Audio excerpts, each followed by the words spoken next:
नवंबर 2020 के vacancy air force XY group में पास हुए सभी छात्रों को कोरोना महामारी के चलते ज्वाइनिंग में हुई देरी और 2 साल बाद 2022 में अग्निपथ योजना के तहत उनके साथ छल किया गया और ज्वाइनिंग को रद्द कर दिया गया और एज लिमिट को 21 से बढ़ाकर 23 कर दिया गया और कहा गया कि जल, थल और वायु सेना की सभी भर्तियां अग्निपथ स्कीम के तहत ही होगी।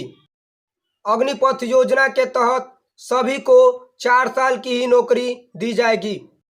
जिन छात्रों का ज्वाइनिंग बाकी है उनको भी अग्निपथ वीर योजना के तहत होकर गुजरना पड़ेगा। सालों की मेहनत, लगभग 7000 छात्रों ने रनिंग कर फिजिकल पास किया। मेडिकल में उनको ग्रीन कार्ड मिला, यहाँ तक कि उनका नाम मेरिट लिस्ट में भी आया। उसके बाद भी उनके माँ बाप के सपनों का गला घोट दिया गया। तब एक छात्र गुस्से से बोल गया नरेंद्र मोदी के बारे में कुछ बात। पूरी इन तमाम लोगों से प्रेस कॉन्फ्रेंस में अभी बात किया गया तो ये लोगों ने बोला कि अब जो भर्ती प्रक्रिया होगी वो केवल अग्निपथ स्कीम से ही होगी।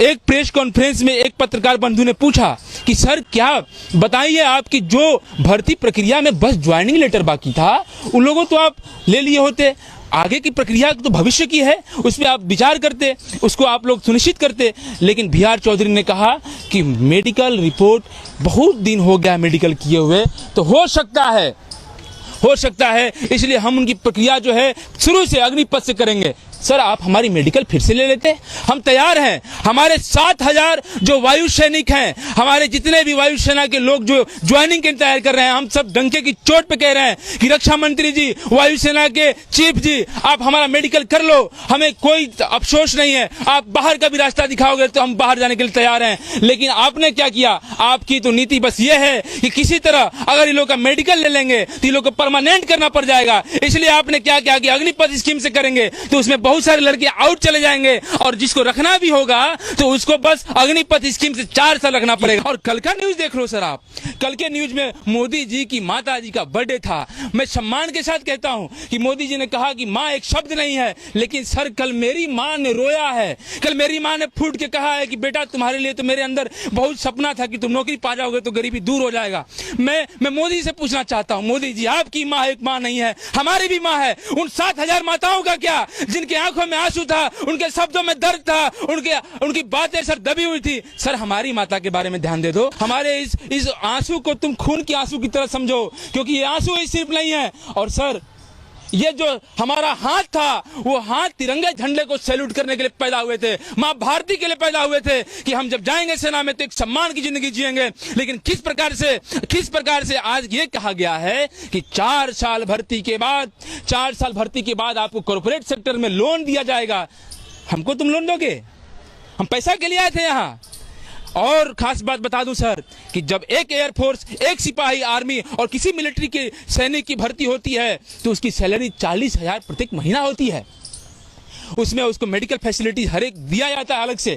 लेकिन अब ये स्कीम जो है वो 21,000 महीना देगी और हमारे पैसे को काट कर ये लोग बोल रहा है कि आप लोग को तो 12 लाख रुपया एक मुफ्त दिया जाएगा। अरे किसको मूर्ख बना रहे हो सर? हम भी विद्यार्थी हैं, हम जानते हैं क्या मूर्ख बना रहे हो। छलने का मत करो, इतना भी गरीब है लेकिन हमारे माता पिता ने उस गरीबी में भी हमें पढ़ने का हमेशा अधिकार दिया है। हम हार नहीं मान सकते हैं, हम कोर्ट तक भी जाएंगे कि आप अगर 71 साल की उम्र में देश के शासन व्यवस्था को चला सकते हो तो आप हमें 22 साल के रिटायर करना चाहते हो?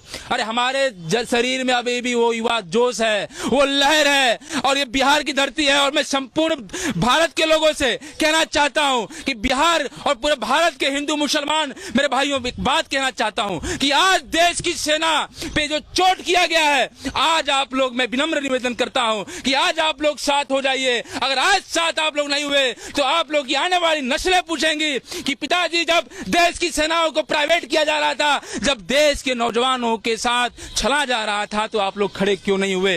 अरे हिंदू मुसलमान करके देश का बहुत सारी सरकारी संस्थाएं बेच दिया गया, हमारी क्या गलती थी सर? इसलिए मेरी बातों को आप लोग एक तो संदेश भी समझो, और हम एक बात कहना चाहते हैं कि हमारी भर्ती कर दो। इसके लिए हमें बर्बाद न करो साहब, हमारी क्या गलती थी? तुम स्कीम लाओ, वो भविष्य की बातें हैं, लेकिन 7,000 लोगों की कब्र को मत खोदो, वो 7,000 लोगों की बददुआएं तुम्हें लगेंगी। और हम चाहते हैं कि हम देश के शान में देश के लिए अगर सर्वोच्च बलिदान भी देना होगा तो हम खड़े होंगे।